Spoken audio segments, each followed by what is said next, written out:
Bharat train चालवणारी जे पहिली train जे आहे ती चालवणारी म्हणजे ती एक फुलंब्रीची आमची एक मुलगी आहे, एक बहीण आहे. तर आम्ही तिच्या स्वागतासाठी इथे आलेलो होतो.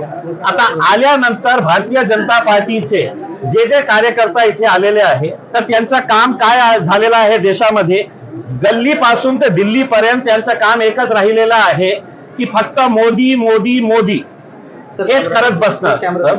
म्हणून आज पोलिसांनी ज्या बळजबरीने यांना माझ्या कार्यकर्त्यांना बाहेर काढले असेल तर मी औरंगाबाद पोलिसांना स्पष्टपणे सांगतो की माझी तयारी मुंबई पर्यंत आहे आणि कुठेतरी ट्रेन थांबली, आमच्या कार्यकर्त्यांनी थांबवली तर याची संपूर्ण जबाबदारी जी आहे ते औरंगाबाद पोलिसांची आहे.